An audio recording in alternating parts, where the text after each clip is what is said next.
Hey, what's up, folks? How you doing? So I have been meaning to do this video for quite some time now, but never got around to quite do it. This is one of the most compelling arguments I've ever stumbled across against naturalism in my reading of philosophy. So this is Alvin Plantinga's evolutionary argument against naturalism. And today I'm on my PC. Just wanted to, work with my script directly with the camera. Something different. Yeah. Okay, so philosophical arguments usually aim to challenge the coherence of worldviews, unraveling threads that hold them together. And one such argument is Alvin Plantinga's evolutionary argument against naturalism, a profound critique that measures epistemology, which is basically the philosophy of the mind, and evolutionary biology.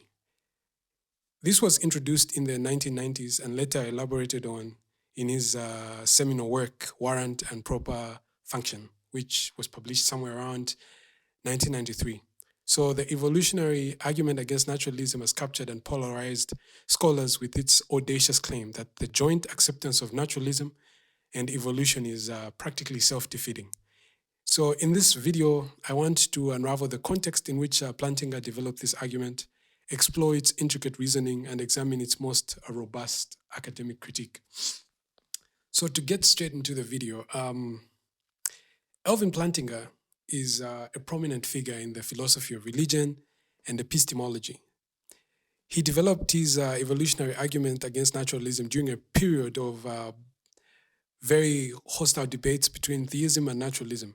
The late 20th century saw an increasing polarization between scientific naturalism, which is basically a worldview that holds that nature is all there is, and religious theism, particularly within the intellectual domains of biology and cosmology.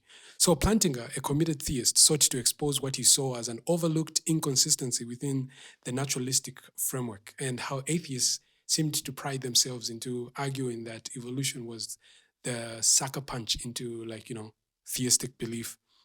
So Plantinga came in and offered a critique within that framework. The argument was not an attack on evolution per se. Plantinga accepted the scientific consensus on evolution as a biological process. Instead, he sought to challenge the philosophical underpinnings of naturalism when paired with evolutionary theory.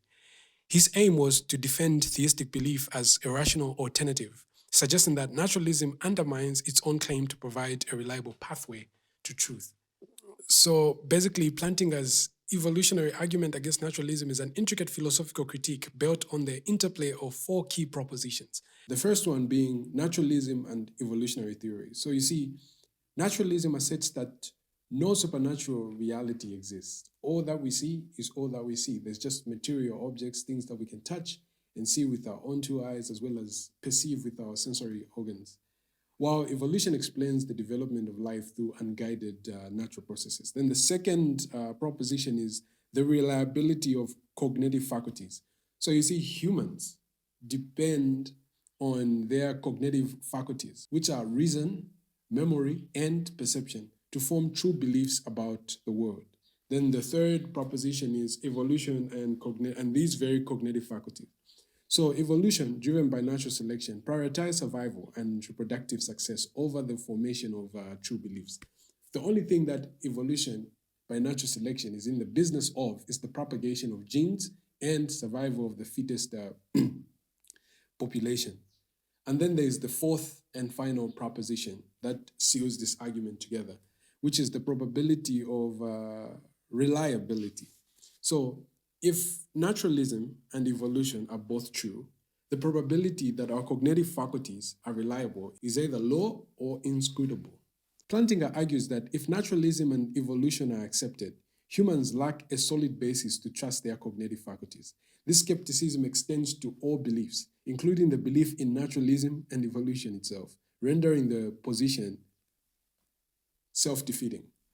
So to illustrate this point, consider a hypothetical organism whose beliefs are systematically false yet lead to survival-enhancing behavior. For instance, an organism that believes that predators are playful companions but instinctively flees upon encountering them could thrive just as well as one with accurate beliefs about predators. To frame it a little more precisely, lions tend to hunt zebras, Now imagine there's a particular zebra that believes lions are cool and just want to play, but immediately it sees a lion, it runs away. So the idea that lions are cool and want to play is a lie. But the mere fact that the zebra runs away always protects its life, despite it believing that lions are playful companions, even though the basic framework on which the running away is based is actually not tracking reality and the truth. The fact is that at the end of the day, the zebra survives. This scenario underscores Plantinga's claim. Survival-driven evolution does not necessarily ensure reliable cognitive faculties. So Plantinga's primary aim was to challenge the intellectual dominance of naturalism within academic circles.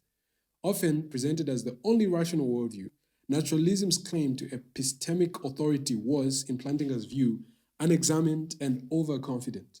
By highlighting its internal contradictions, he sought to pave the way for theistic belief as the viable, rational alternative. And this is understandable because Plantinga is a Christian. So for Plantinga, theism provides a more robust foundation for reliable cognition. It's one of those ways that you can use to probe the truth without doubting your own sensory organs. In the Christian worldview, humans are created in the image of a rational God who designed our cognitive faculties for truth seeking. This divine design ensures an alignment between belief and reality, a coherence that is absent in the naturalistic framework because it's all about the propagation of genes and survival, as opposed to cognitive faculties that are designed by an intelligent mind. So the evolutionary argument against naturalism's enduring appeal lies in its interdisciplinary nature, bridging evolutionary biology and epistemology. Plantinga's argument shifts the debate's focus, compelling naturalists to justify the coherence of their worldview rather than merely critiquing theistic beliefs. In doing so, he upends the conventional narrative. Naturalists, not theists, are placed on the defensive. So, personally, I feel like the brilliance of this argument lies in its ability to provoke introspection. It forces adherents of naturalism to confront uncomfortable questions about the very foundations of what mounts and holds together their beliefs. At the same time, it invites theists to appreciate the depth and rationality of their worldview, transforming their discussion into a profound exploration of truth, belief, as well as the depth of human cognition. But when we try to tackle some of the critiques, I feel like among the critiques of this argument, the most robust comes from philosophers like William Ramsey and Patricia Churchland, who argue for an evolutionary account of reliable cognition. Churchland's work in particular emphasizes the interplay between successful behavior as well as true belief. She posits that while evolution does not directly select for truth, it selects for behaviors aligned with environmental realities, which often correspond to true beliefs, For example, organisms with accurate sensory perceptions, such as identifying edible plants or recognizing predators, are more likely to survive and reproduce. Over time, this alignment between behavior and environmental truths reinforces the reliability of cognitive faculties. The probability of reliable cognition under natural selection and evolution is actually very low.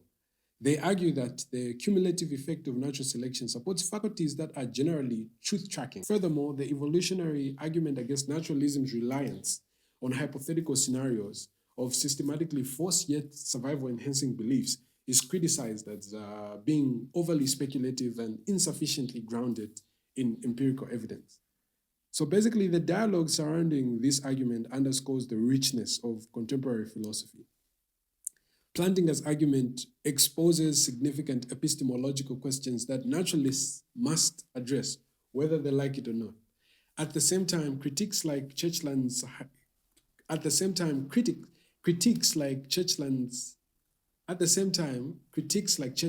highlight the need for a nuanced understanding of evolution's role in shaping cognition. While this argument does not conclusively refute naturalized epistemology, it successfully shifts the burden of proof, compelling naturalists to grapple with its implications. It's like a really genius argument that shifts the debate. So to conclude, I feel like Alvin Plantinga's evolutionary argument against naturalism is a landmark in philosophical thought, challenging naturalists to reevaluate their assumptions about cognition and belief. By exposing the internal tensions within naturalism, this argument has sparked vigorous and enduring debates. While robust counter-arguments have emerged, they underscore the complexity of the issues rather than diminishing the argument's significance itself. So whether one finds the evolutionary argument against naturalism persuasive or not, its legacy lies in its ability to provoke deeper questions about the nature of truth, belief, and the human mind.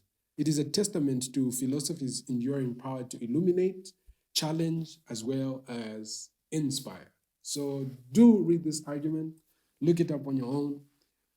Let me know in the comment section what you primarily make of it and whether you feel it's a really robust challenge against Darwinian evolution by natural selection. Until next time, have a great one.